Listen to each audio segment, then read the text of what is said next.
Hello and welcome to Esea Premier Season 36 Europe. We're getting towards the end of the round robin group stage here. A lot of games already been played out between a lot of these European teams. I'm going to be your host, Pilsky, taking you through all the action for today.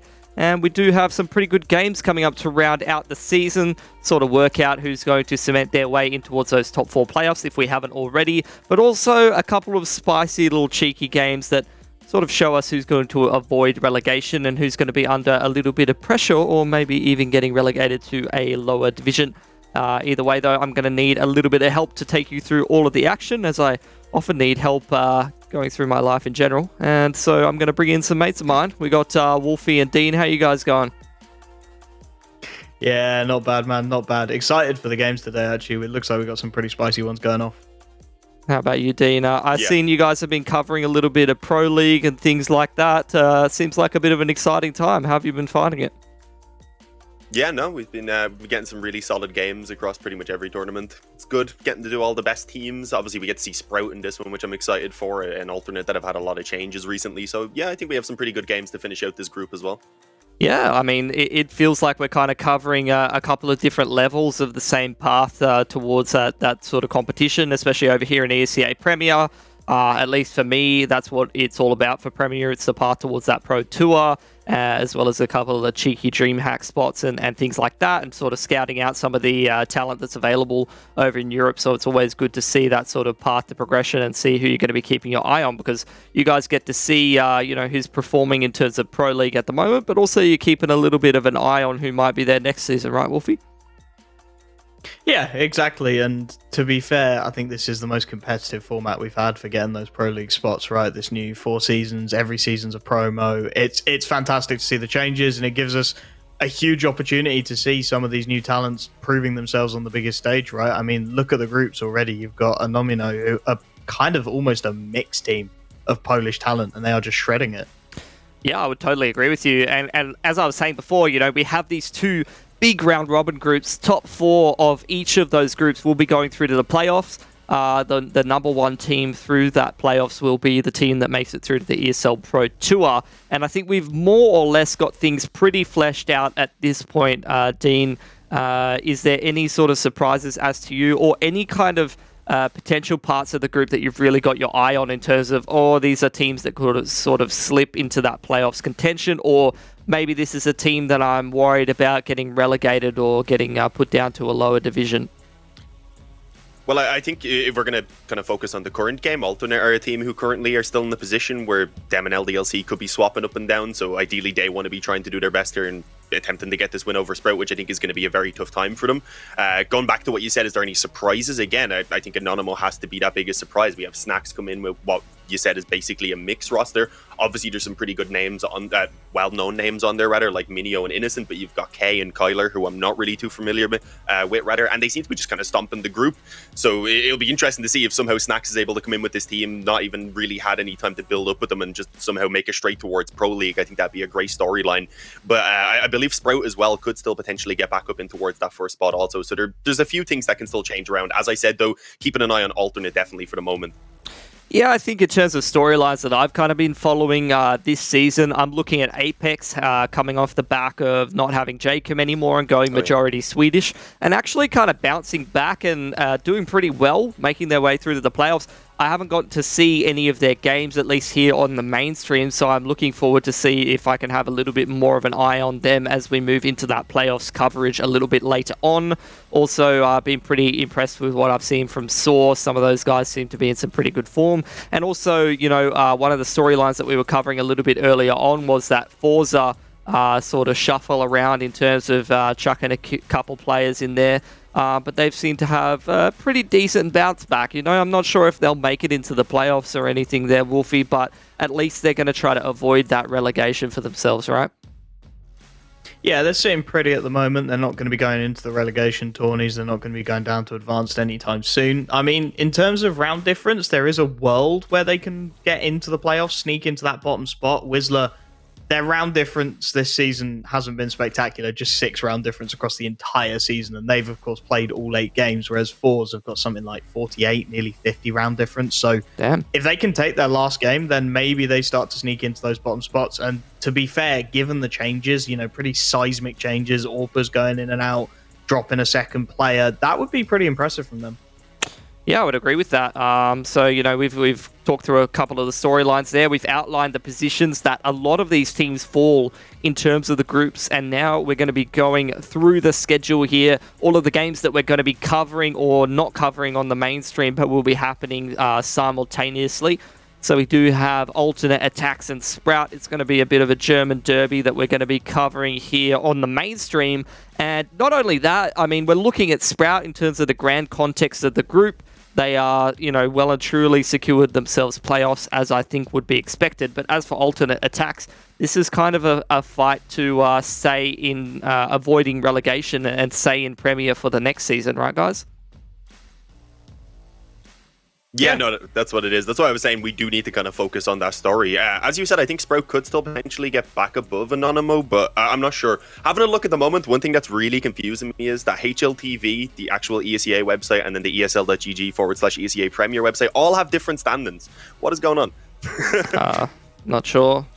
We have no answers. No comment is the official word from producer Chris in this case. And those are things that you shouldn't be questioning, just accept it for what it is.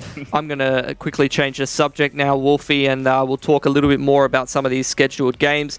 Anything that's sort of catching your eye here in terms of important games that will sort of make or break a team's potential playoffs runs or getting relegated and things like that? There's a couple flying about. That Namiga Sangao game. Namiga are 4th in Group B, so potentially a world where if they lose that and LDLC have a nice run in to finish, they can potentially be dropping out of the possibility of promotion, which for Namiga I think would be absolutely fantastic, given how they've sort of in the last couple of seasons really skyrocketed in expectations. Pact XCOM AGO. Again, Pact are in a really awkward spot where, they've played 6 of their games, they've only won 1, so it would really take a miracle for them to be getting out of the relegation spots. AGO, again, could slip out. Group B is pretty wide open in terms of those last 2 slots. You got AGO and Amiga, both 6 games played, 4 wins, and then underneath them a couple of teams who are 7-3. So there's some permutations there. Everyone's going to be wanting to get it locked in, right? Everyone's going to be wanting to get those last couple of wins, make absolutely sure they are going through to promotion or at least staying in Premier this season. And that's the exciting thing about the round robin format, really. As soon as it comes down towards the later parts of the season, you get a couple of these interesting games that kind of make or break. And in terms of break, break my brain because, apart from the actual standings and the overall things, then you go into round difference, you go into head-to-head, and that's where I start to get really, really confused about exactly what's happening until the beautiful admins and League Ops people usually work it out for me because I'm too stupid. Either way, though, at least I can do one thing, and that's introduce today's matchup. We are going to be taking a look, as I did say, with Attax and Sprout here. Now, Attax is a team that, has undergone a couple of changes recently that I've seen, where it kind of resembles... I was remembering Attax from before, where I'm looking at, it's a roster of some pretty decent German talent who have now been picked up by some other teams. They've been a bit of a farm team here, Wolfie. But now looking at this more sort of resembles somewhat of an academy side that's being mentored by some pretty experienced heads in the form of Crystal and Scrunk. Would you agree with that assessment? Yeah, I think that's a fair way to look at it, right? You got 2 players with a wealth of experience behind them, and then you've got 3 relative new guys. I think all 3 of them played on the big academy at least at some point. So it does feel like a stepping stone, as you said, in the German scene. You play for an academy team for a bit, then you jump onto one of these alternate Attax level rosters. You play some games there. You maybe play there for a year. You build up the experience. Then you start to get poached by Sprout, and then if you're really good on Sprout, you get poached by Big. There is quite a clear system for promotion in the German scene, and to be fair, it has been working wonders recently, right? We've seen what Searson and Keto can do in Pro League, and we've got the likes of Cressy and Slacks coming up into a Sprout and doing their work there as well. Yeah, so they're going to have to play against one of their former teams here. I think either way though, that sort of matchup aside, there, Dean, how are you feeling about Sprout at the moment? Because we talked about it a little bit in some earlier broadcasts. I can't honestly remember if that was with you guys in particular or whether I was talking to a few of the previous casters, because when you do so many broadcasts at like 3, 4 a.m. in the morning, they do kind of blend together a little bit. But I was kind of saying Sprout, they're that team that I've seen them a couple of seasons of Premier now, where, we've seen them even in, like, I remember watching them Cologne last year. They upset big. They've shown potential to be a pretty solid roster with some of their older lineups, and now with a couple of new players.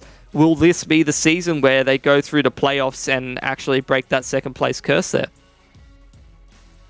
Well, they should be going through the playoffs anyway. Whether they actually manage to get the victory there, it always kind of seems to be seen, or needs to be seen rather. It seems like they've fallen short multiple times, even when I covered them in the European Championships, which was, of course, the qualifier to the IEM Katowice play-ins. They fell short in that one as well.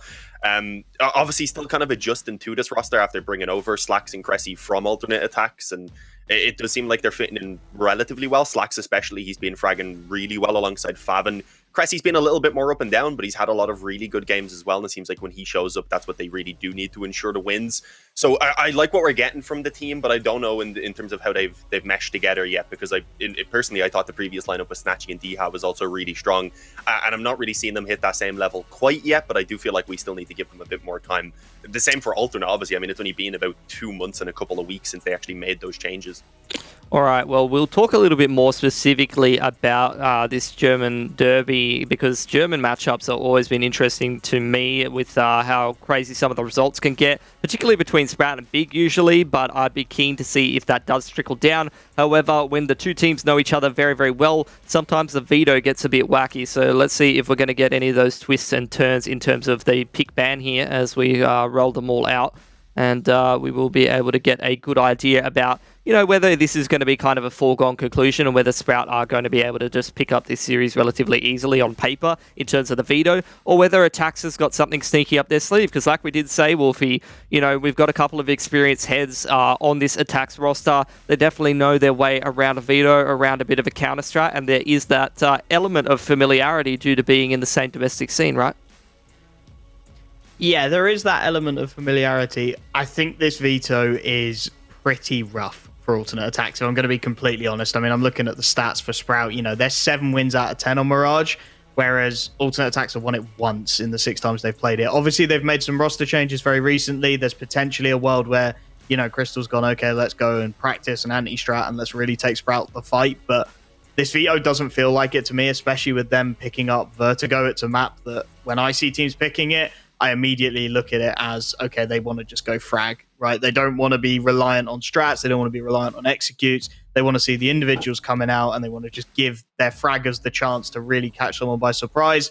And then Inferno, well, we always say it's the best finish to a best of 3, and these two teams pretty matched on stats on it as well. So if we do get there, I think it's got an opportunity to be competitive. I think the problem is going to be those first 2 maps for alternate Attax. Now, Dean, I'm always a bit of a pessimist when it comes to these round-robin groups, and you get to a game like this where you have a team that should win every day of the week, but they've already secured themselves playoffs. Is there really a whole lot for them to play for here? Whereas you look at Attax, they want to avoid relegation here, right? They're right in smack bang in the middle of the group. They're dead to head-to-head with LDLC there, and they don't want to have to go into those relegation matches. So do you think that's going to be a bit of a factor, or do you see other factors sort of being a potential for the upset a little bit more, if there even is any? Well, I'd say there's maybe that aspect of a bit more motivation behind Alternate to make sure they are trying their best to get the win, but I don't think Sprout are going to be lacking it by any means. There's still the potential to go up a little bit in that seed and maybe make things a little bit easier early on in the playoffs. As we've said, we've seen Sprout multiple times get towards the end here in Premier, or in what was called before, obviously.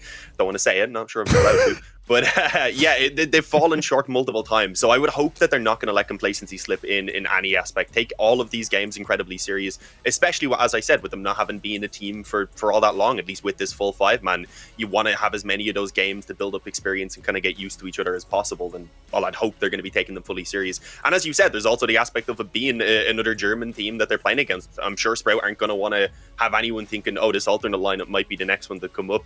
Perhaps they're even better than Sprout, even if it's only that one game. And overall, obviously, you couldn't really make that kind of assessment. There'd still be people who'd be like, oh, alternate, are they the best German team? So I don't think they'd want to be letting any losses like this go. I think Sprout are still going to give it their A game for sure. All right, we've talked a fair amount of Sprout over the entire season, really. So I think it's worth having a bit of a spotlight on alternate attacks as well, Wolfie. Now, do you have much of a background on a couple of these players? I'm noticing that some of these guys have played for like Big Academy and things like that. We've got a lot of sort of younger talent, which is even sort of crazy to me that, you know, here in 2021 we still have a bunch of kids who are quite young, or young adults maybe you would say, who, I don't know if there's some of these guys that have been playing CS since they were like, you know, 13 or 14 and are now starting to get a little bit of the ropes in terms of the top team. Do you have any of that background info for us in terms of seeing these guys play before at all? I haven't seen too much of them. I've seen a little bit of Process playing around the block, and he's looked pretty solid indeed. It's frightening seeing players this young looking this good. It makes me feel old, and that's saying something. It's the German scene in a nutshell. They seem to be incredibly good at nurturing talent. I mean, I know we don't want to go back to talking about Sprout immediately, but they have just signed a 16-year-old as their 6th man. They've signed him. He's going to a school in Germany that previously was only for Olympic-level athletes. So he's going to be the first esports athlete there. And they've obviously, as a result of having all those Olympic athletes, they've got a whole program that's tailored around, you know, working remotely, working from home when you're playing your games, works around his schedule and his league games if he's got them. So, I mean, Germany, in my mind, are one of the regions to beat in terms of bringing new talent to the game, bringing youngsters up into CS and putting them pretty high up, you know, immediately. You got 16-year-old kids who are going to be playing Premier probably for the next few seasons on alternate attacks. That is experience that you cannot buy, right? They're going to be facing some of the best teams around, some of the best strats around, and really just getting blooded into the game early on. I mean, if I'm looking at the CS scene right now with teams like alternate attacks picking up 16-year-olds, and I'm thinking in 2-3 years, Germany is going to be a powerhouse, man. Yeah, I mean, we've seen a lot of sort of the big stars in terms of the tier 1 of Counter-Strike follow a similar trajectory of, you know, we've got players like Rops or like Twists and guys like that, where I go on HLTV and it says they're like, you know, 19 or 20 years old or whatever, and I'm like, it just boggles my mind. But it just past the sort of age there, Dean, in terms of these guys coming into Premier. I believe you said before you covered a bit of Meisterschaft and national champs like this. Do you think that grassroots as well is something that feeds into that talent development and just sort of all coming together in a nice package to sort of make this German scene really strong? Oh, yeah, for sure. I mean, in most of those local leagues, you wouldn't be having the best teams from the regions playing, but in the Meisterschaft, you do. You have Big, you have Sprout, you have the teams who are on the verge of being the best teams, which in the previous season was the likes of Alternate Attacks and Unicorns of Love and stuff. There was Touch the Crown as well, who were a decent team. There's a lot of names there, and I think there was a lot of players for sure who I think we will see on the rise. If you ask me for the exact names right now, I wouldn't be able to give them to you because I think it was near last summer now when I finished that one up. But yeah, I think Germany, as was said by Wolfie, is a region to keep an eye on. And even then, there's some players who have gone missing. For example, Kiev, he decided he wanted to go get jacked for a while. He was insane on the up. Are we ever going to get him back? That's what I'm wondering. True. If I remember anything correctly, though, it's that, like, you know, you get your rare exceptions, but for the most part, people who go and get jacked, the CS skills usually don't line up with that. I don't think you can train your aim for, 4 to 6 hours a day or whatever, and also train your muscles and get that balance. You have to have some crazy level of motivation that I can't even really comprehend myself, because most days I struggle to even put one foot out of bed. But look, at the end of the day, some people are just built different, I guess. In terms of this matchup, though, looking forward into it, we can talk a little bit about that first map in particular now, because I believe we're getting close to the game. I was told, a little while ago that it's getting ready. However, still waiting on the call. Maybe a couple of players just a little bit lazy into the server, taking their time, making their way downtown, or however 1,000 miles goes. So, what are you thinking of this first map here, Wolfie? I mean, I'm looking at the stats for it, and they don't win it by landslides. Let's put it that way politely, right? It's always double digits for the other team. Alternate Attacks have consistently pulled 12, 13 rounds out of it. So it's the Sprout that I've come to know and love over doing a few seasons of Premier. And the phrase that always springs to mind is consistently inconsistent. They really can just be two different teams depending on what day of the week they happen to be playing in the server. So it's a strong map, don't get me wrong. They've looked very good at it. They've been able to shut out close wins against good teams as well. I mean, they actually beat Anonymo on it as well, which, you know, when you look at the standings, is pretty good going. But I don't want to write Alternate Attacks out of this story just yet. I feel like that's harsh on them, given the changes they've had to make to their system, you know, bringing all this young talent in. It's a shock to the system, but it does also give them a little bit of an opportunity in that there's not going to be as much footage around there. Process can potentially come in and play a very different style to Stefan, maybe be more aggressive, more proactive in his rifling, and look to catch Sprout off guard. And I think if you can do that, then maybe the inconsistency starts to creep in for Sprout again, right? When they get put on that back foot, when they're shocked a little bit early on their map pick, and then the individuals start misfiring because they're wondering about timings, they're wondering where Process is going to pop out of next, then maybe that's the way Alternate Attacks can start to worm their way back into this best of three.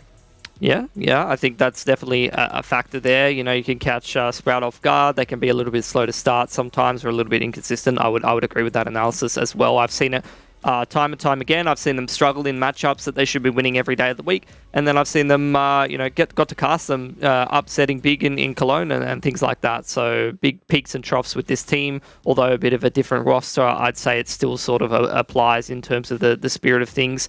As far as the players are concerned in terms of getting ready and things like that, I do believe that we were a little bit late starting some updates and things like that. So, you know, I thought that European internet speed was faster than this. At least in Australia, you know, some of the boys, apparently it's 76% on the update. That's not info that you always get from your producer. Other producers, they wouldn't know the exact percentage, but apparently, for some reason, our producer here at Esea Premier knows the exact percentage. He's giving me live updates on how soon we are close to the update. So I'm going to throw another podcast question at you, Dean. I recently saw, I don't know if you guys have been keeping your eye on this, but I recently saw a little bit of a restructure in terms of the global challenge and things like that. Before the global challenge you would always see the Premier winners and things like that go through to the global challenge and play each other. Nowadays, I believe that we're going to have a bit of a playoff between some of the national champs, guys. So UK Premiership for you guys, or Meisterschaft over here, ANZ champs. Are you familiar with a lot of these sort of national championships, Dean, in terms of which countries are participating, first of all? I'm familiar. I don't know which one exactly move on. I've gotten to cover a few of the different national champs. I didn't know exactly that this was how it was working, though. I'm not going to lie. I was trying to find that info there that you were mentioning, so hopefully I could give a bit more insight. Yeah. But I would imagine the German one, as you said, the UK and Ireland Premiership. There's the I don't think the Norwegian league is related, so I'm not sure if that would be moving. I think it's like Polish. I saw like Czech. There's like a list. There's Polish. There's the Benelux as well. Yeah. So there's like a list of all these countries that are running their nat champs. So I wanted to ask you guys, I'll start with you, Dean, and then I'll go with you, Wolfie, and then after that, I'm pretty sure we should be ready for the game. But this is a sort of a thought experiment that I've had, because this is an opportunity for me to very rarely on an EU broadcast show a bit of Aussie bias. So in terms of the hierarchy of the national championships, let's say that this tournament is working the way that I've heard that it's working, and we get all these nat champs guys thrown together in one of these tournaments. Is it just that the EU guys are going to be railing like ANZ champs guys and like India Premiership, if that's going to be one of the teams and things like that? Who do you think is actually going to be like the favourite to take that one out? Because Polish team's looking pretty strong. You got that Meisterschaft tournament. You got your UK boys. What are you guys thinking? Who's your sort of pick in terms of who's going to come through in terms of, you know, what you know about the domestic scenes and all those nat champs and things like that? Do you want me to take this one? Yeah, I think I'd agree with you saying, as you said, the Polish and then the German region, I think, would probably be the strongest. But you could also get some good mixes or some good teams probably out of the Benelux region as well. Obviously, you can have the likes of Endpoint then from the UK. I don't think by any means it would be a stomp. I think you'd be more familiar with the level of the A and Z teams that would be coming over. But I do think it would be a strong tournament there that would have some pretty good competition with the best from each region, especially with some of them not normally playing against each other. As you said, I think the Indian one as well. So I think maybe the Indian one might struggle a little bit just because trying to actually get high levels of practice is probably a lot more difficult in that region. Yep. But I think the Australian boys and all, I think they'd be fine for the matchups. Yeah, I mean, I'll throw the same question to you, Wolfie, because this is something that we've seen in the past. In 1.6, you've seen WCG, you've seen nationality restriction tournaments in CSGO like WesGP. You know, in some people's opinions, an exciting prospect that's something like a World Cup. In some people's opinions, a bit of a waste of time. What's your sort of perspective on that? And do you think it's a bit of an exciting prospect to see a bit of a clash of regions come together and play a tournament? I like the idea. I've always enjoyed, obviously, the regional matchups. They're always great. You can hype them up, and you can, even the inter-region matchups, you can really get behind them. I think CS is in a bit of a spot now where international lineups are so much more common that it gets a little awkward to pick up and go, you know, here's a national lineup, here's a national lineup. You get players jumping across, you know, you get players from the Middle Eastern regions coming into Europe, playing for European teams, popping heads that way. It's still a solid tournament, don't get me wrong. I mean, obviously the UK guys, as much as I want to back them, they're probably going to tilt off the face of the earth and then just go bombing out the tournament. I think you've hit the nail on the head, right? It's going to be the Central European teams. It's going to be your Germans, your Meisterschafts, your Polands. Those are where the real powerhouses of talent are coming from at the moment. And I think Dean's absolutely right. The Australian guys, I mean, obviously we got to watch Big Renegades. They can hold their own, right? They've got enough practice at a decent enough level now that they can hold their own coming into Europe if you give them 2-3 weeks to, you know, get that prac in, get used to actually having a ping that's sane and, you know, really get used to being in the server with these European guys. It's those Southeast Asian regions, they really seem to struggle, and it is just lack of practice time, right? We've seen it. If you bring a team like Tyloo into Europe and you give them 6 months to practice with European teams, they skyrocket individually and they do just really start to step up to the level. The problem is they don't have that time in the regions like India, right? They don't get as many opportunities. So I think it is going to be rough for them. I think in all likelihood, it's either going to be a German or a Polish team that does take it, but it should be competitive at the very least. All right, 60 seconds to game. This has been a really great podcast. I actually did a podcast last night where someone literally asked that exact same question. If you send some of these Asian teams to boot camp over in Europe, how well do you think they do? And actually, I had a lot more of a pessimistic outlook than you did, Wolfie. I've been watching these ESEA Premier teams. I'm thinking to myself, like, I watch Extremum play in some of these, you know, Snow Sweet, Snow Cups or whatever. I watch Renegades play in some of them, and I'm watching them play teams that I'm not even thinking about most of the time in terms of Europe, and they are really struggling. Like, I'm watching them play like the third or the fourth or the fifth best Danish team, and they're really struggling to win that game. Like, these guys are giving them a run for their money, so I just feel like the level over here is at such a high level. And obviously that's why we do love ESEA Premier. We get to see all of these teams sort of competing. Even if they're at the sub-top, you still get to see a really great level of CS. And finally, we are ready for the game. Get your hype levels right back up, boys, after our nice little podcast, and take it away. This is what we wanted to see, ladies and gentlemen. Mirage, the first map of this best of three, the German Intercontinental Roundhouse. Sprout coming up against Alternate Attax. Alternate Attax, of course, it's Sprout's map pick, so they get to pick the side, and they will be starting on the CT. Faven immediately piling that pressure in towards middle, trying to just make a fast play here. Sprout, they're just going to head straight up con. They really do not care at this point, and the split's working out fantastically. Faven with the early entry onto Panics, and he actually gets the second as well. Process taken down under Dark, and this A bomb site is looking wide open. Yeah, pretty much. I mean, there's two players up close in the spawn already. You've got one watching for a jungle push, but, well, taking the peaks individually isn't going well, and Faven just keeps on fragging. He's gone ahead and got himself 4 already. Maybe the ace is going to come his way, because Crimbo, he's coming. His name may be Crimbo right now. He could be a present for Faven to get that ace. But I don't think it really matters at this point. He doesn't care. He's just gone ahead and single-handedly won them this pistol round either way, and, well, he gets the chance for a hits, another headshot. Clean from Faven. There we go. We've got some game sound as well going now. I wasn't sure if that was just me. I was trying to unmute my thing. I was like, did I mute this somehow? Yeah, I was the exact same, man. I was sat there going, is it me? Have I broken a setting somewhere? We've been bouncing about broadcasts and they've been changing all my audio setups. I was like, what's going on? What's going on? But it looks like we're good now. And yeah. Sprout, well, perfect start, right? Faven just absolutely tearing his way through for the ace. And alternate attacks down on this force by never a pretty look for the CTs. You got the scout on Panics, a handful of deagles to work with. They do manage some armor on some players, and Panics actually finds himself an opening as well. Top mid, gonna pick his man early on, and Sprout heading into just a little bit of a stack. Dennis does well to clear the first man, but the trades are coming through. 4-on-2, Crystal will start to make this rotation in. Potentially a timing to be found, but he misses the shot. And now with the punishment, surely the utility just locks the CT side out of this round.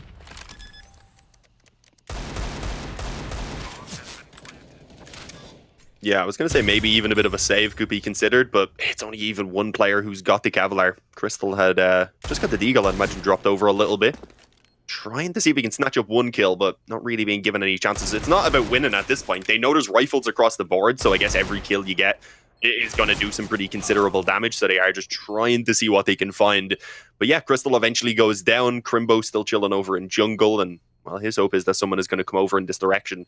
There's no need, though. Sprout can just exit out through ramp together, out through Palace, where they already have control, make sure they keep all four of these weapons standing, and of course then be in a really good position to try and do the same here in this next round, to have another clean one while they're against the eco.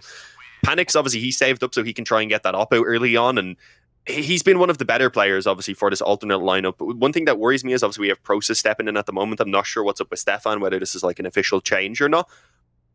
But Stefan had actually been one of their better performers. You had Crimbo, I believe, was their top performer. Then you had Stefan and Panics being around the same level, contributing really good frags. And then you have Scrunk and Crystal, who you can rely on as kind of the support players, but you're not looking at them to be the top fraggers. So obviously not having Stefan here is a bit of a worry to me. It's only one player from that alternate attacks lineup that they had 2 months ago before all those changes took place. So it's a lot of changes to be adapted to. But this is an eco round. If they can get a couple of kills, then they at least set themselves up well for that first gun round. Not really happening, though. Oh, they do get one. Crystal manages to find something at the very least. Slacks goes down, but of course Sprout are going to get that one across the board, right? Alternate attacks didn't really seem too keen on saving in the previous. Normally, when you've lost a bomb site, I mean, Crystal spamming through with the Deagle feels risky. You want to try and keep at least a couple of those upgraded pistols into the next, right? Give yourselves a little more firepower. But, well, alternate attacks not interested in that whatsoever. They are going to be getting the buy into the third, and Panics will be picking himself up. That AWP already smoked out, though, and Spiddy just immediately there with the punishment. Process trying to back his Orpa up. Swing peeking out the bottom of Con. He goes down early, and Sprout, first rifle buy for alternate attacks. They've already managed to find an early pick. Spread pretty evenly across the map for now, and of course, no need to rush this at this point. They've got themselves the early man advantage. Panics looking for the equalizer. He's trying to peek around that top Con, but the smoke forces him to fade away. And this is the problem now for alternate attacks. They've got to play a little more proactively, got to try and find some information somewhere on this map, and already a man down. It's such a risky peak to take. Sprout happy just to sit back, wait for that CT utility to bleed away, and then look for the full execute later on into the round. Oh, Crystal wanted to catch the timing around that smoke right there. Doesn't really do any damage, and unfortunately just ends up getting punished himself down pretty low. And yeah, as you said, with the man advantage already now, with mid control being taken also for Sprout, they have themselves fantastic positions, and they're even putting some pressure on B just by getting a player up in the ladder room currently with those flashes. This should be a kill for Faven pretty much on towards Panics. Then you have one player caught up close on Tetris who's going to get swarmed in on from ramp at the same time. So this is going to be incredibly difficult. Scrunk needs to go huge, and well, he's gotten one, but reasonably that's all you could expect of him. So he will be traded out. The bomb's going to go down, and at this point, it pretty much has to be the save that's called for. They do have a kiss, so in theory, they could go for it. They do still have time. It's a 2-on-4 retake, though, and Sprout are not a team who are going to give you opportunities that they don't need to give away. As we said, although this game is maybe a little bit more important for Alternate, for them to make sure that they don't get relegated, for Sprout, it could still potentially move them up a seed. It can keep them in that, it can move them up to that first place, rather, maybe potentially over Anonymous. It'll be a close one, though, because I'm really not too sure. As we said, it comes down to round differences, head-to-heads, and all the likes, so it gets a bit confusing at points, Wolfie. Not going to lie, I'm not much of a maths man. You said that to me before we went live, and we were trying to work out where these teams sit in the rankings. Not much of a math man, but the simple math is Sprout have got their first 4 rounds on the board. They've got 4 players alive, and they are starting to build up what I would call a concerning bank account for alternate Attax. Sprout looking pretty damn consistent already, and Faven looking for those punish picks. As you said, Scrunk had to get so much done here, and it's just such an awkward position to find anything at all. The trade is inevitable. So the 4-0 does come through. As you said, Crimbo and Crystal at least saving something, giving them a little bit more to work with into round number 5. But this isn't a good look at all to start things off. Already at the 4-0, and if once again Sprout can get through this round cleanly, they are building up a basically undefeatable bank account at this point. A fair few players already starting to knock on the door of triple digits, looking at the 10k mark, which is where I at least start to look at things and go, oh, that's a little bit concerning, seeing teams already on that kind of bank. And alternate with a pretty heavy A stack into this one, trusting their pistols over there, putting all the rifles, all their eggs in one basket over towards B, but Sprout aren't going to be making any mistakes early on. Happy to sit back, happy to wait for the slower map control to come through. Dennis just probing over towards that B bomb site. And as soon as he hears one of these rifles, it should just be a flat execute into A. They've got the idea for a connector split already starting to come through, with Spiddy having a look in towards that portion of the map. And Sprout just playing this one nice and calmly to start things off. The clock does start to become a little bit of an issue with 45 seconds left. And a flank actually coming in from Panics puts a timer on this play, but it looks like Sprout are going to beat the timing. They are going for the B split, though, so going to be wandering into the rifles, and there's a Deagle here to join them. Molotov slows things down on short, and Sprout now caught in towards middle with 30 seconds left on the clock. This could get lethal. Panics has his opportunity here. They've rerouted. They're going to be heading over towards A, and surely Spiddy not going to be expecting this. Tagged once, twice, can't find the shot. Panics had to get that frag. It was absolutely critical. Now the bomb can make its way over towards A and process. He's got it all to do. There's 10 seconds left. If he could just deny the bomb, it would be feasible, but that molly keeps him out. And as Dennis is taken down on the other side of the map, it's a 4-on-3 retake over on A. Yeah, but they, again, just don't really have the health to make it work. They've got 2 rifles that would be pretty useful in the next round. I would like to see Process continuing to try and get some exits, though. As you said, the economy at this point is already getting completely out of control for Sprout. It's going to be in a ridiculous position no matter what going into this next round. And because of that, they are more than willing to hunt. They know there's a couple of weapons in the hands of those players, or at least initially we're looking to. You have Spiddy, I believe, up in the apartments there. He might even have a player pushing his direction. I think he just heard the footsteps of Crimbo. So potentially you could still have that one taken away. But no, it looks like all weapons should be carried over. So yeah, they even got themselves a turret M4 to bring into this round now. But the thing is, they're already down 5-0. As we said, they're going to need at least 2 or 3 gun rounds in a row to actually put a dent in that economy and break down Sprout. By the time they do start breaking it down, the loss bonus will be helping them get those buys either way, especially if they're able to get bomb plants. So it's going to be hard for Alternate to get their feet on the ground here. They need to do it in a very convincing fashion. They can't be close rounds. They just need to try and show their mark on the game immediately here. Needs something to start working out for sure. The German derby not looking good for alternate attacks initially. Run boosting the AWPer over. Slacks will get the map control and post it up as well. He's going to get the opportunity. Crystal peeking straight into it. Not able to punish. Alex has got him fairly locked out. Problem being, Faven has found a pick again. Connector support completely gone from the equation. Panics does well to at least take out Slacks. The AWPer is traded over on the T side of things. Again, though, just giving these 1v1s. Crystal playing around the corner of the smoke. Very risky with the mid-split. Something that Sprout have really consistently lent towards in this opening few rounds. Again, alternate attacks just a little short on the information. Playing very passively. They've got 2 players holding the A bomb site. No mid-control whatsoever. And a 3-man stack over towards A. Does at least for now look like it could be the right call. You've got Cressy rerouting in through spawn. Couple of players looking to split towards top con for the time being, and this all becomes about Sprout's read of the situation. They've left Dennis deep in B apps to make sure there's no information passed across there. Nobody is peeking connector from the CT side either, and if Crimbo doesn't get some help pretty soon, this split could become lethal. 30 seconds left on the clock though.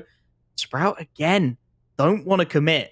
They're toying with the idea. Cressy will start to throw some utility over towards the A bomb site. This is just the ruse, trying to keep that AWPer interested as the split, again with limited time on the clock, is going to try and creep its way in towards that B bomb site, spamming through the smoke. A little bit of damage comes through, but it's all on Crimbo now to try and get it all done with 10 seconds, make it 7. He finds the frag and he's staying alive. That's all he has to do. Cressy cuts the rotations, but they've got to get the bomb down, and Crimbo is going to find the denial. Nothing Faven can do, and it will be alternate attacks with their first round on the board by virtue of the clock.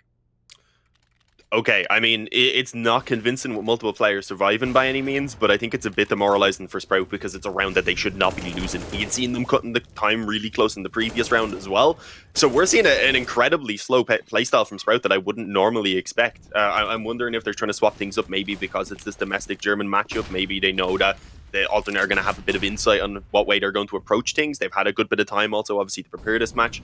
Perhaps, I don't know. We don't normally see them playing such a slow playstyle, but they're still showing us the initial aggression and taking all the map control, as we're seeing right now. Even player up in ladder room, you've got Faven up close on connector, and well, alternate aren't really challenging the majority of this. It seems like they're still a bit too timid.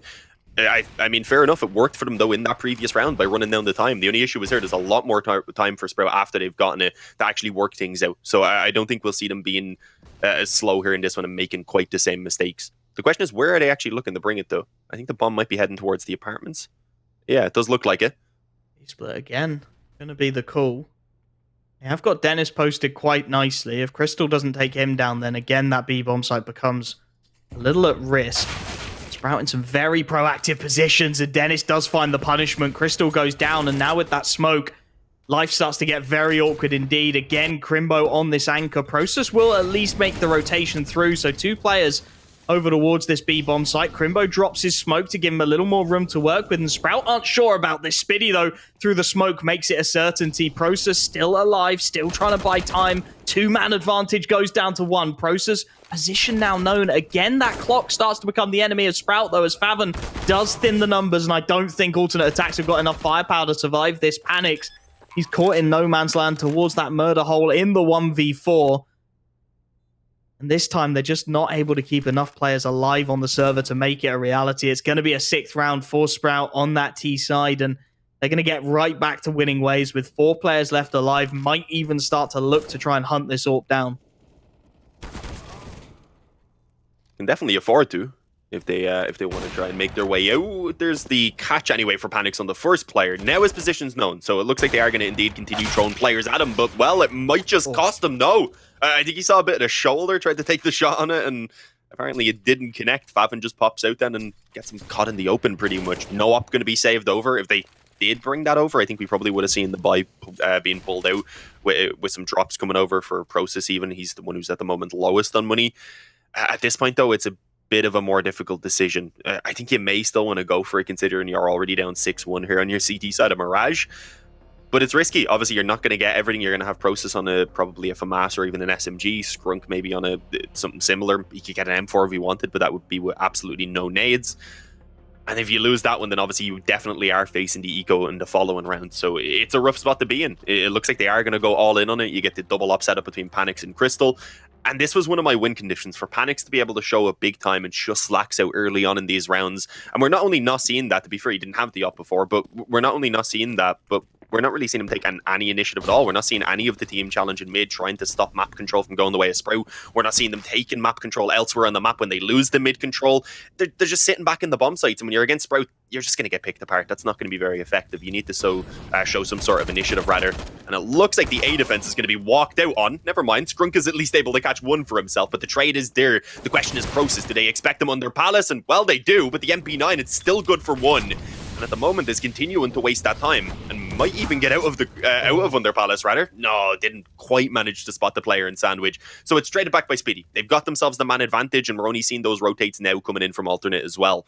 But Sprout are taking their time because they were pretty slow on the push. They're expecting already potential flanks, or at least for alternate to be in place. Yeah, this might give the CT side just a little more room to work with than they were expecting. Sprout looking to slow things right down in the 3-on-2. Of course, no need to overcommit to it either. Happy to cut the sound and hope that maybe you split this CT defense. Maybe you start to sow those seeds of doubt in their mind that it's going to instead head back towards that B-bomb site. Good utility to lock out the CT angle. Couple of smokes would do it.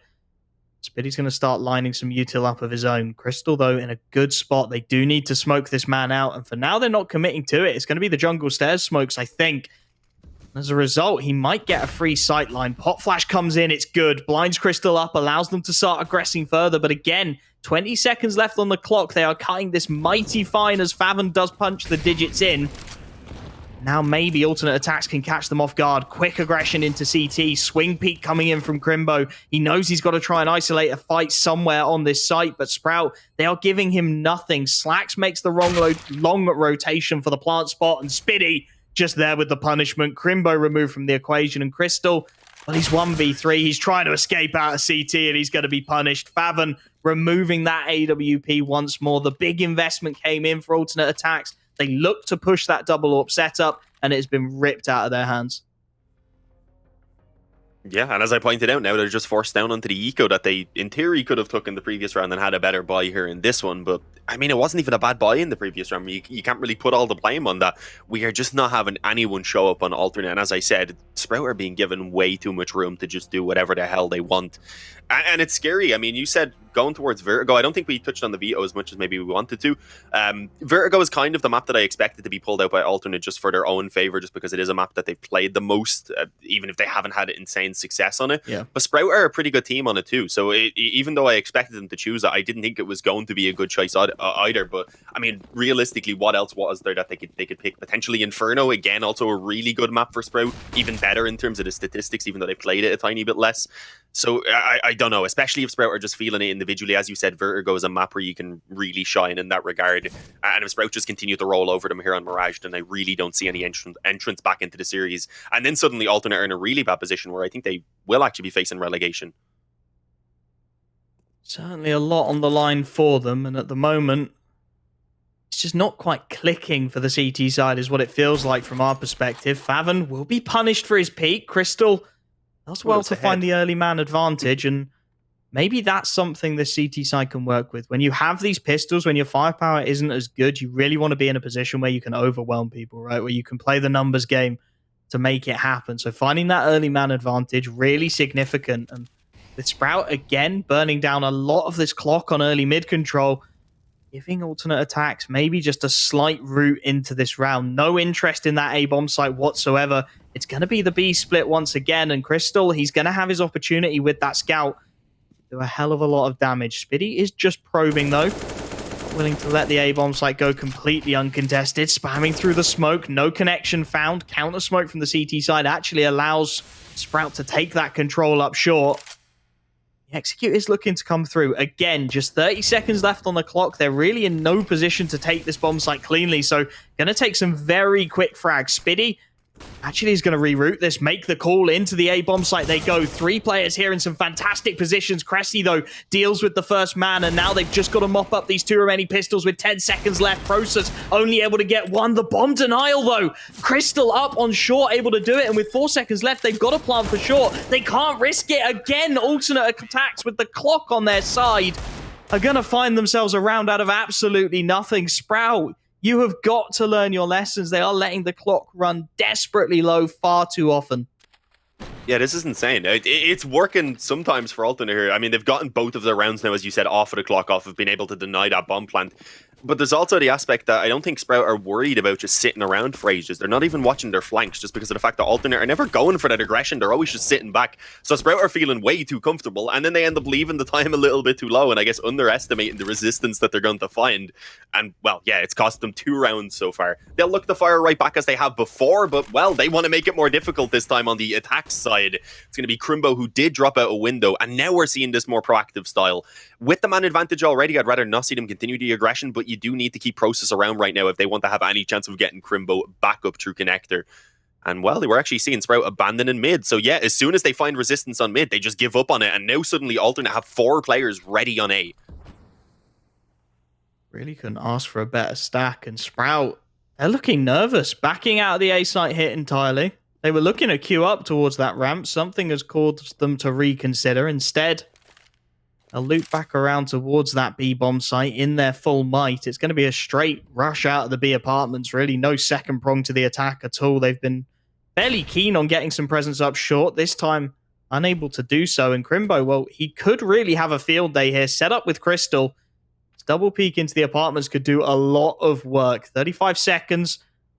Plenty of utility to plan this execute out, and if maybe Sprout can find a pick, this round suddenly becomes viable. Crimbo starts to smell a rat. He's scoped on short for now, but Crystal will get the early information across. Crimbo actually hits the shot. Crystal there for the second, and once again, it's falling apart for Sprout. There's nothing they can do. Slacks is in the 1-on-5. He'll find one, sure, but that's all he's going to get. It's a third round on the board for alternate attacks, and well, Sprout, they feel like they're tripping up over their own feet at the moment. It does look like it a little bit. Just let's be real. I mean, those rounds that Alternate have got themselves kind of into this game with never should have happened. Those the time rounds, it feels like Sprout outplayed themselves a little bit by just being a tiny bit too slow. As I said, maybe underestimating what they were going to find in resistance when they hit the bomb site. So I think they do need to start taking it a bit more serious. We know that there is the capability here for these Alternate players to start fragging. It's just a bit scary how slow it initially was. Good hold on B in the previous round, and it looks like they might be tested, but a lot quicker this time. That means they have their own nades to try and slow things down, and well, it does some pretty good damage. Crystal and Crimbo then just able to find a pick each. And although you do see one trade coming back on Crystal, Crimbo still in the back of the bomb site alive and wasting time for teammates to rotate over. And well, doing even more by taking another frag on Faven, leaving Dennis and Slacks alone. This should be a fourth round for Alternate unless they're able to pull off an absolutely heroic clutch, and well, it's going to have to be Slacks to do it. That was a decent first shot. Crimbo up close, panics as well from Kitchen with the op. If either of these ops miss shots, then Slacks does have a chance potentially. But it's not going to happen. Never mind. I was trying to build up some hype. They're not going to allow it to go that way. 3 alive. Actually, the most convincing round I think we've seen from them so far as well, right? Yeah, and they've managed to break Sprout's economy. I mean, alternate attacks, they're really building their way back into this half. Sprout, I don't know. They've taken the time out, and you've got to imagine it's because it looks like they're just tripping up over their own feet. They've had opportunities, they've had man advantages, and they've slowed to an absolute crawl trying to take these bomb sites, giving alternate attacks opportunities, right? When the clock gets that low, it starts to favor a CT side, and things can very quickly go south. So 4 on the board, an opportunity to consolidate things here with that potential half-buy eco scenario coming out for Sprout.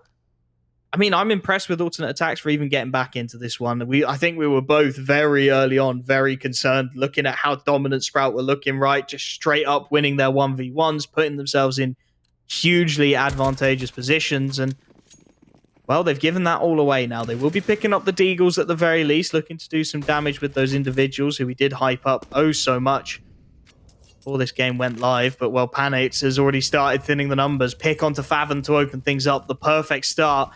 These T-side Deagles, they need a little bit more.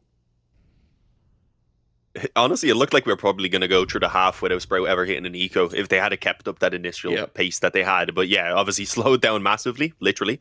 But let's see what they can do. A couple of kills here. It's not like Alternate have built up much money. It's still a position where Sprout can just come back, win one round, suddenly they end out the half still on a very high note. So it's always possible. At the moment, though, just taking some further damage, it should be pretty straightforward here for Alternate now.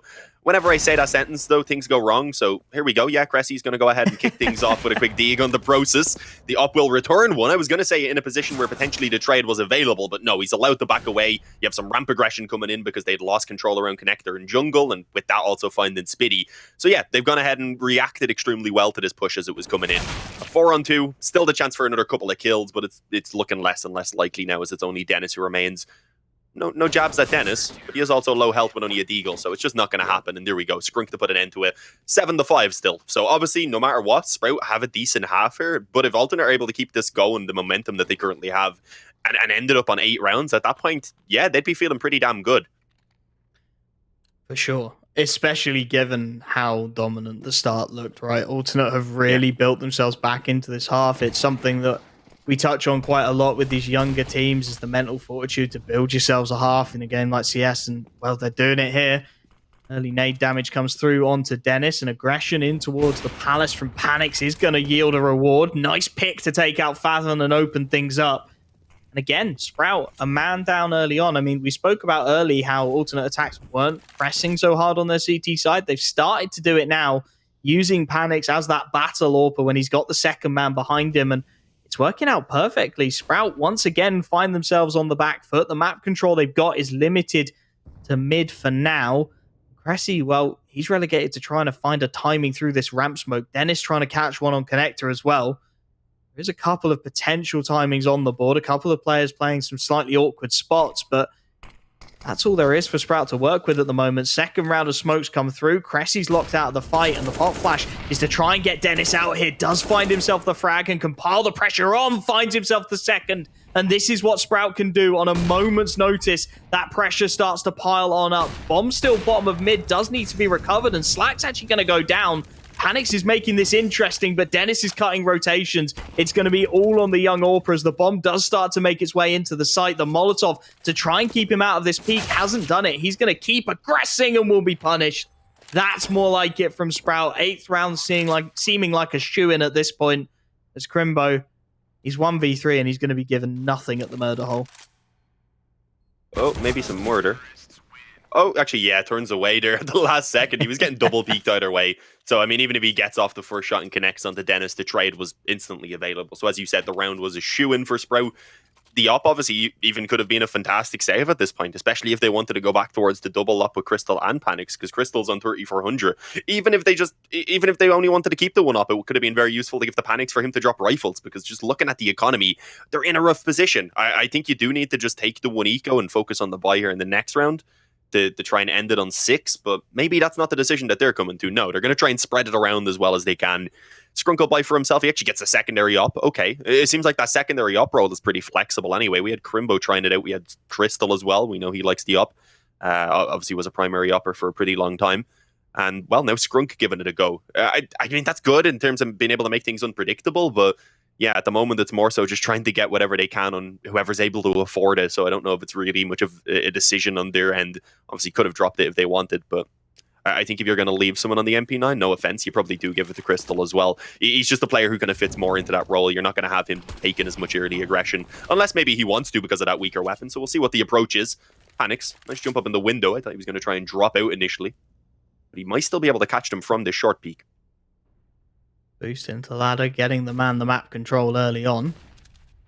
In a pretty advanced position, but Sprout, at least for now, aren't looking to contest. They've posted Spiddy behind those boxes, and instead, they're going to send Slacks for a peek in towards the B apartments. Clearly somewhere they've identified as a potential weakness.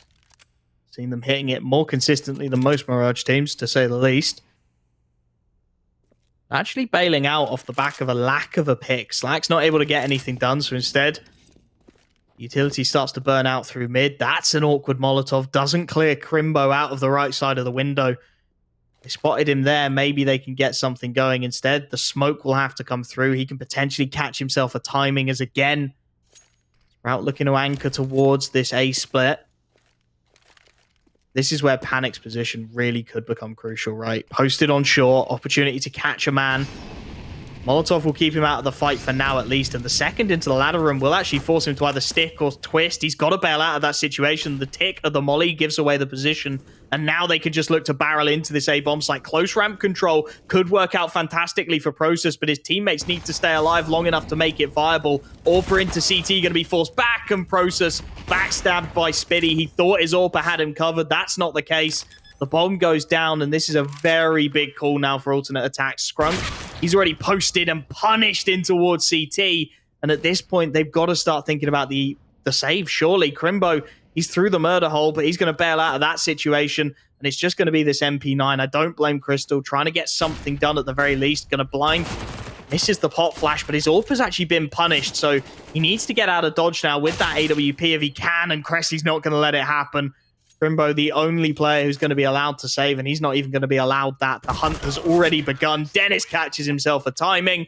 And Sprout, they have 9 rounds with all rifles removed, and they've just kicked it up a gear on that T side.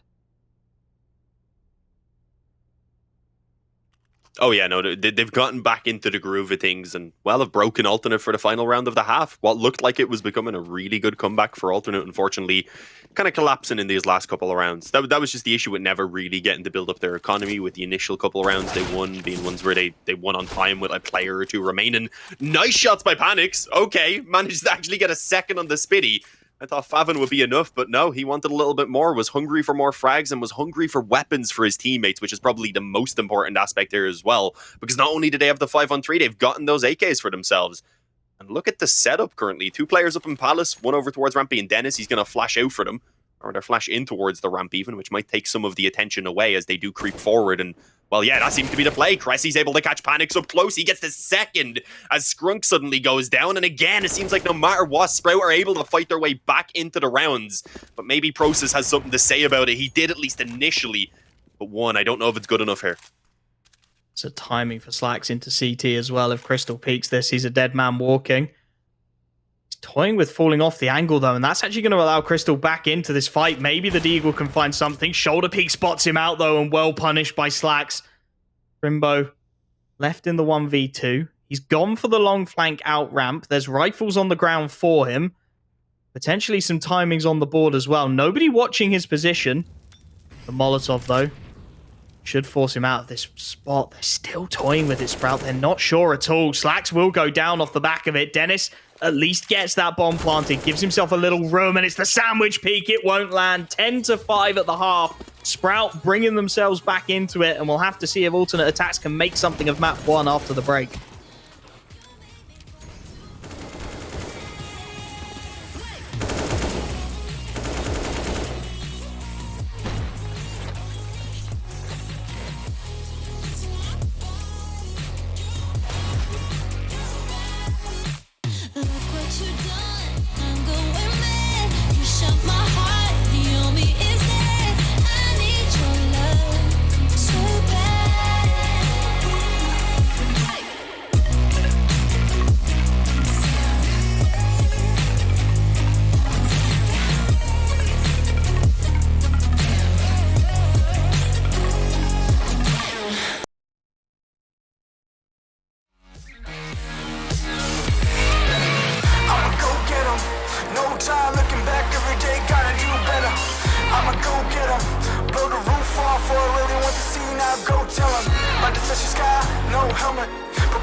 See the signs and I see we're there,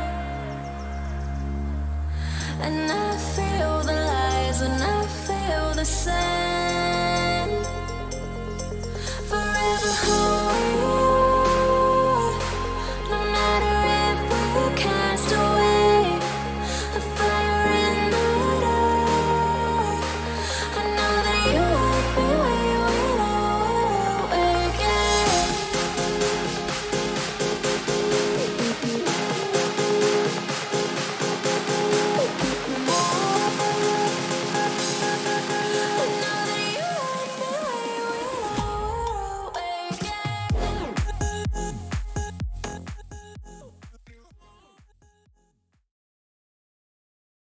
Back and forth first half to get us into things, but Sprout do get the better of their man at the end. 10-5 at the half, and alternate attacks left needing something a little bit special to get themselves back into map 1. I, of course, am Wolfie, and joining me to try and make sense of this German madness is Dean. And well, that first half, it was mental from start to finish. Oh yeah, no, I mean, even that final round initially looked like it was going to go alternate's way after that insane double scout shot, picks rather towards ramp from Panics, but no, obviously Sprout again were able to clutch back into the situation, and now you just need alternate to be able to get the pistol here on their T side. Otherwise it should be pretty straightforward. It should be just a straight line to the finish line at that point for Sprout. Oh, Smoke trying to block it. I'm not sure if Cressy was completely successful. Either way, they are going to push up now and try and take this control around jungle, and with that they're going to face Cressy, who has gotten 1 kill and somehow managed to run back through the connector. Smoke, I'm not sure how he's gotten away with that, but they have no idea Slacks has been hiding in the back corner the entire entire time. And while he can't stop the bomb plant itself, he does get a quick kill from it. He's kept them busy now, as you have the other players coming in through connector and spawn. And as we can see, the trades are going the way of Sprout currently. It's Panics and Crimbo, two of the new additions who need to go big, and they cannot make it happen. It is only one from Crimbo, leaving an easy defuse, of course, for Spiddy to come through. And, well, an 11th round, as the lead at this point is just extended for Sprout. We see the bomb plant going down, so we might see a buy here with some rifles and such. But even then, I'm not sure if that's worth it. Do you just take the eco here, Wolfie? Do you try and get a really strong buy in the next round? I think you've got to commit to the buy. Because you know, as the T side, right, if you get that bomb down, you can bring out a few rifles. I mean, they've managed to already get one AK onto Crimbo. They've got a scout onto Panics. You know the buy is also not going to be fantastic on the CT side. Either they're sacrificing firepower to get utility or vice versa. This time, Sprout looking to the rifles instead of the nades. And, well, Cressy's already taken a tag off the back of that scout. So with 2 AKs on the board, certainly not a done deal for alternate attacks whatsoever. Slowing down off the back of the initial aggression, Panics has looped around in towards middle, and you can see because of that lack of utility, Sprout have got to take some kind of proactivity somewhere on the map. They can't afford to be drawn into this late round where alternate attacks, those nades they've saved up, will come into full force with a lethal execute.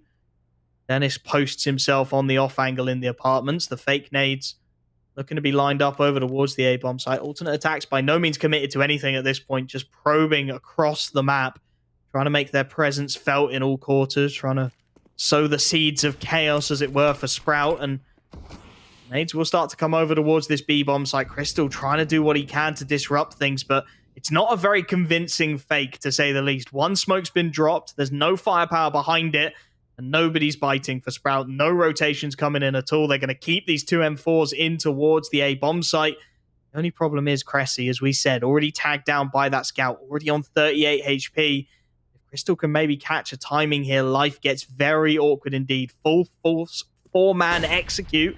Going to come in towards that A-bomb site. Pop flashes out. Rotations will be quick to come through, but Cressy, he's got to be so cautious here. Dennis takes out the flank, so now it's all onto this A-bomb site hit for alternate attacks. Favon in a fantastic spot, baits it out for Spiddy, gets one more. Panic's doing all he can, and Crimbo actually finding a frag out of nowhere to make this maybe viable, but he stuck it. Open bomb plant coming in. They defend it. Somehow he gets it down, and Slacks, it's all on Panics to try and pull this one off. 1v2, it's messy, but it works out again for Sprout. Somehow, some way, they keep getting these rounds on the board. That's exactly how alternate attacks have to play that round, right? Play it messy, get up in their faces with the pistols. They're just not quite able to get it over the line. No, it honestly, even getting the bomb plant there was pretty ridiculous. It didn't look like it was going to happen. Was a Favon, I think, under Palace, who was able to only get the 1 kill, and then Panics just hit an absolutely stupid flick on him with the scout. He's been hitting some ridiculous shots on that weapon. I want to see him do it with the op, though. It seems like his scout is just attracted to the heads of his opponents, and sometimes you have those players. Who would be some of the other players? I'm trying to think of, well, not really anymore, but Idis Balance was one of the players who I thought was always ridiculous whenever he pulled the scout out, and sometimes even better than he was with the op, and that's what we're getting from Panic so far. So I'd like to see him show this level once the big green gun is available, but that might not be available unless they're actually able to start winning out now, because they are going to keep the buys going. It was such a close round. They know they still have Sprout on the brink of destruction in terms of the economy, but, well, Panic peaks mid on his own, gets taken down as he finds 2 players actually facing in from Sprout, and, well, there's no chance for a trade to come true, and it's just alternate on the back foot now. A 4-on-5 with weaker weapons, with less nades. Well, nades are actually pretty similar, but the point still stands. They're in a rough position. It's not a good look, is it? And they're very split in their forces as well. Now they'll start to try and group. Couple of players will take underpass control. The split in towards the A-bomb site. A favourite of Sprouts, and alternate attacks are going to try and rip one right out of their playbook.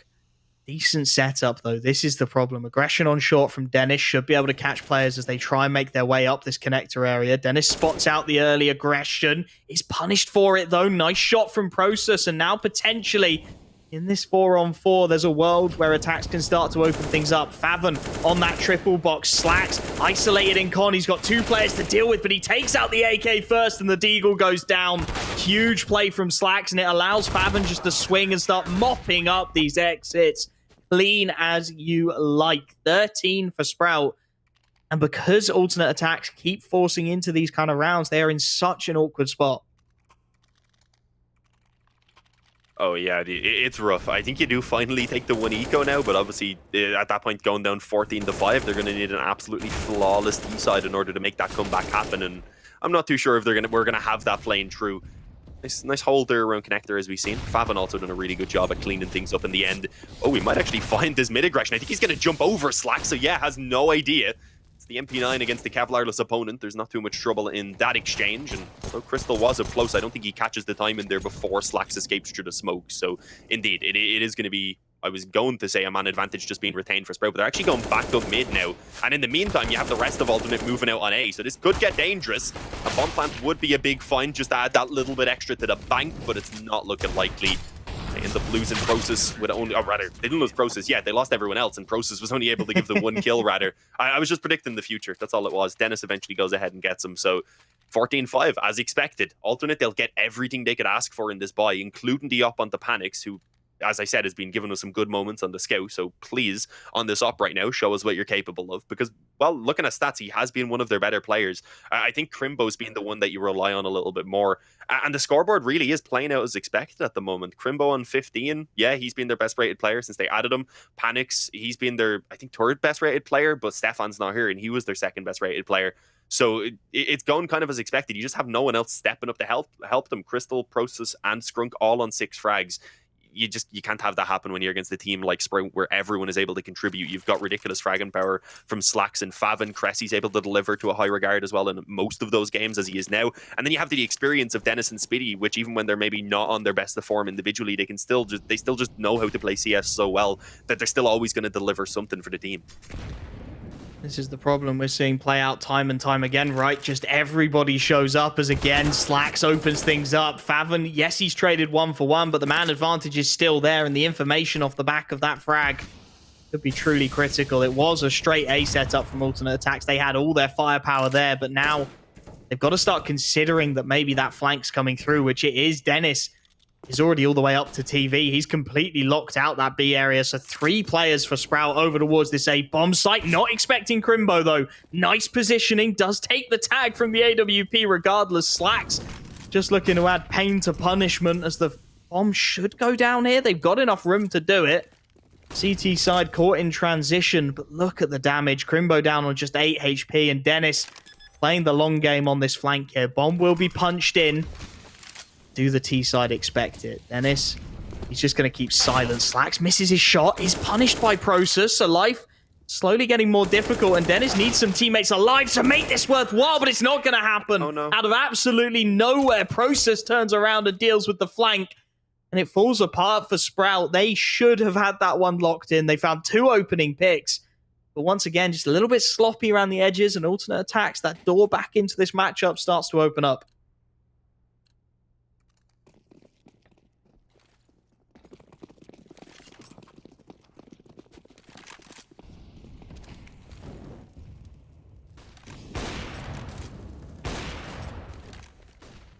Okay, Dennis. Able to find 1. Fully blinded up.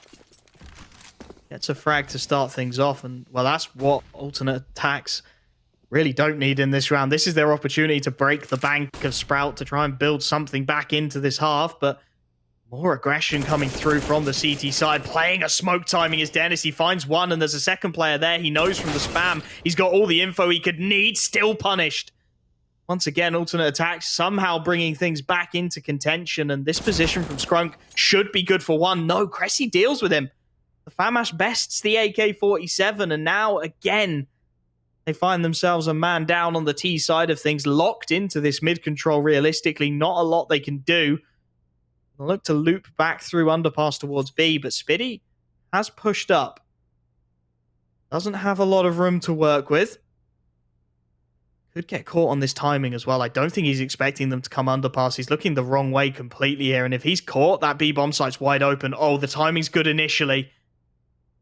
Surely he gets taken out of the equation at some point, though. Surely that frag has to come through. Spitty is a millisecond away from death's door, and he dodges it. The shot doesn't connect. He should be calling rapidly for these rotations. Needs to get something done, though. Good damage onto Process. Can't find the conversion. Panics. Keeps his teammate alive, but it's Cressy to put him in the grave. Well, we've hyped this AWPer up. He's got the big green in his hands, and he needs the 1-on-2. Favin Crosses to the right side and punishes. Missed shot. And the opportunity is gone in a blink of an eye. Sprout will have their 15th. Alternate Attack's going to have to take the punishment. Bullets into the corpse, rubbing it in, salt in the wounds. 15 on the board for Sprout, and just one more round needed. It is their map pick. We try not to be too pessimistic on this broadcast, but Alternate Attacks, the only time they've looked like they're getting back into this game is when Sprout have given them the opportunity, given them the chance. And yeah, this mid control just critical. Dennis again, nice timing on the smoke. They actually do really well through Panics and Process to get something back into this round. And if Skrunk wins that fight, then maybe you can make something of it. But instead, 15-6. Last chance saloon for Alternate Attacks, needing a flawless half at this point to even take us to overtime, not even to win the map out. To at least have the firepower, sacrificing the utility to be in this situation. Sprout playing a relatively passive A-hold. Faven tucked into Sandwich, does spot out the initial player, and Process wants to punish him, but he's going to be able to transition towards double regardless. Panics as the timing's in towards middle. Sprout playing very proactively on their CT side at the moment, definitely keen to try and find a pick somewhere. Not being given to them for the time being. Alternate Attack's going to sit back, but there it is. Dennis pushes all the way through to TV to find it. He'll be damned if Sprout aren't going to get that initial pick. And Faven, beautiful pop flash in from Slacks, doubles up. Panic's at least able to get something back, as again, he's trying to drag Alternate Attacks back into this. Man advantage, though, remains, and Dennis, he's got the util to just stall this one for time. The smoke goes down. Panics will try and spam through it, trying to do anything he can to bait the play away from this A-site hit, but Faven is just tucked into Firebox. The only Molotov they have to clear this is on Crystal, and he does not seem even remotely interested in deploying it for now. Faven is going to be allowed the time of day just to sit and wait and call this play out. 30 over the top. Now's his time to strike. Gets one before the trade. Does all he could be asked. 3-on-2. This bomb has to go down. Off angle for Crimbo could work. Slacks, though, not going to give him that peek. Instead, dumping utility. Now he swings wide and Crimbo misses his shot. Position of the first man known and his teammates gone. It's all on Crimbo. The spray down not going to connect. It's brutal across the board. The defuse is going to come in. And as quickly as the first half was over, the second half is 16-6 in favor of Sprout on their map pick of Mirage. It is absolutely brutal. And well, you guys, we're going to throw it to another very quick break. And when we're back, we're going to try and work out how Alternate Attacks can get back into this matchup.